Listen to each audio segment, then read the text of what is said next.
This video is going to show you how to change over from left-hand retrieve to right-hand retrieve a wild water fly fishing 75mm die cast reel.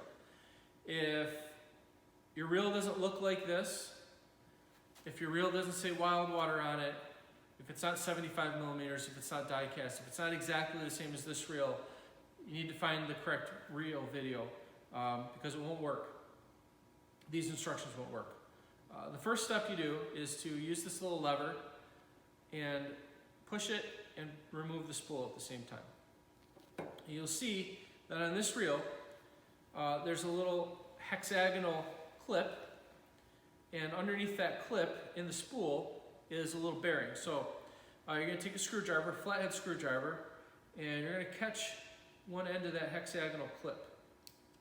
And that's going to make it come out, and then you're going to hold your thumb over it when you do that because this little spring clip can go flying. You don't want to lose it. So now I've got the clip out of the way. That'll let me take this bearing out. And all you're doing is just flipping the bearing over, right? So sometimes when you flip it over, when you go like this, there's another ball bearing in there that sometimes comes out. You just want to put that ball bearing back in first. Just drop it down in there and use your finger to align it and seat it in the counterbore. When I started out, there's a white plastic side and there's a metal facing side. So the white plastic was up. You just want to turn 180 degrees so the white plastic is facing down and put it into there, right? Then you're going to take your hex clip. You're going to find the little groove on the inside of the spool. You're going to start at one end and then work your way around.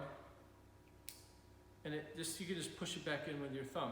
So this reel is changed over so the drag now will free spool in one direction and the drag will work in the opposite direction.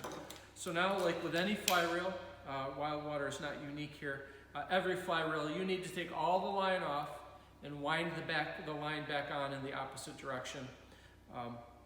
Loosen up the drag, pull the line off. As you're pulling the line off, wrap it around the bottle. You don't want to pile it up on the floor and end up with a tangled mess. It's going to take you longer to untangle that than it will change the reel. Once it's wound there, turn your drag on all the way, and then use your reel to wind it on. The reason for the drag, it'll force you to put it on the right way. You're only able to turn the reel easily in one direction. That's the right direction for winding the line on. And you're done.